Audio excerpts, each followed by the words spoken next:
what's up, guys? It's Emilio from Perimeter Church.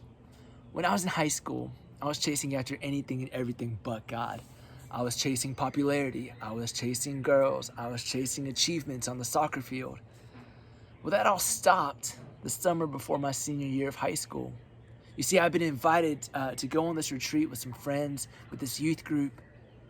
And on this retreat, I heard the gospel. And I heard about how much Jesus loved me. And so I surrendered my life to him. The old was gone, the new had come. I was a new creation. And so coming home, I was determined to serve God however I could. And one of the ways that I did that was by inviting people to come to youth group with me.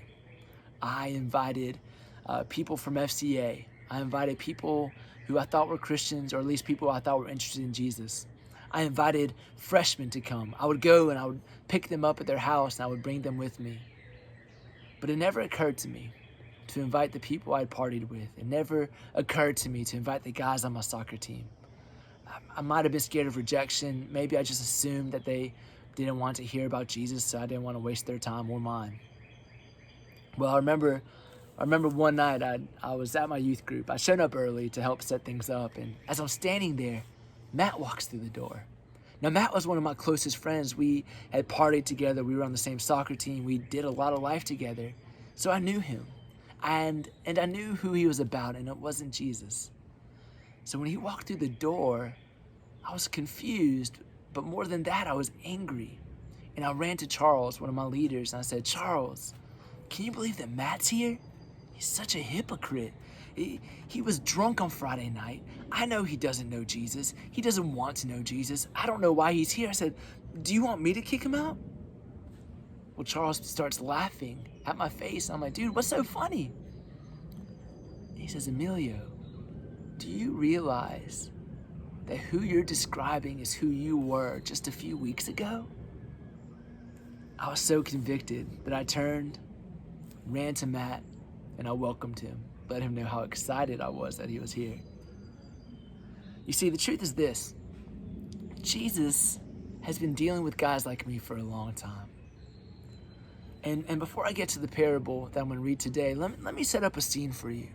This is in chapter 7 of the book of Luke, and Jesus has been invited to Simon's house. Simon was one of the religious leaders. He was a Pharisee.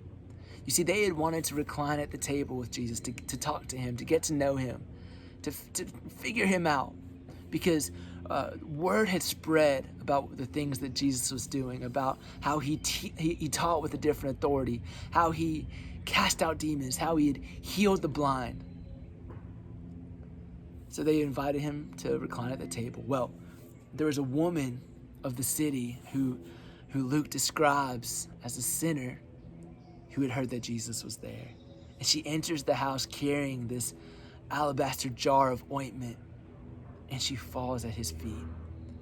And she begins to weep and wash his feet and kiss his feet using her tears and this ointment and her hair.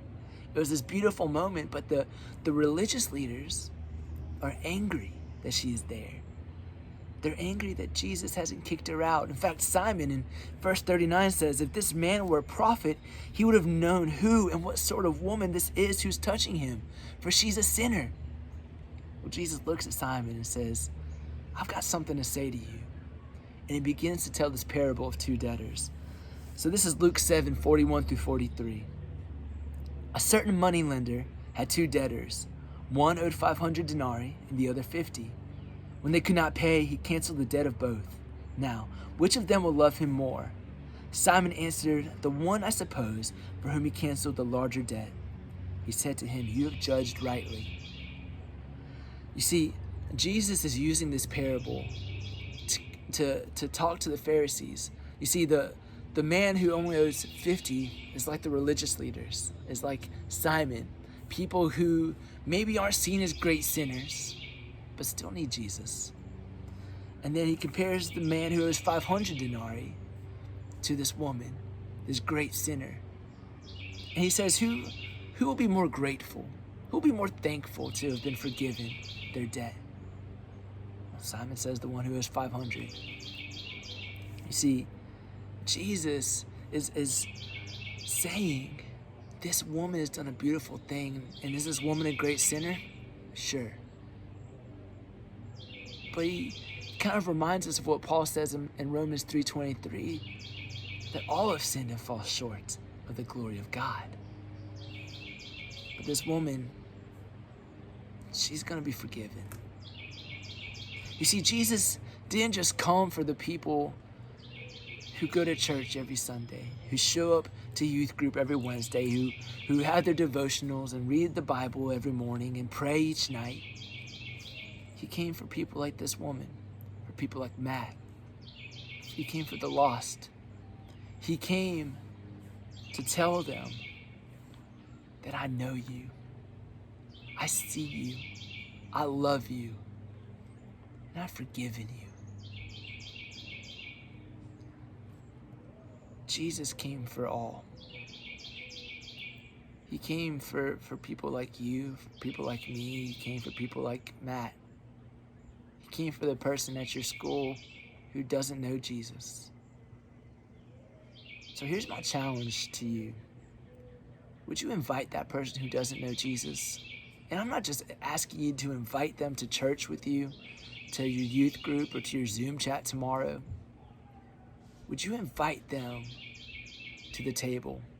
Would you invite them to the feet of Jesus so that Jesus can do what only he can do and transform their life forever? Praying for y'all. Love y'all. Bye.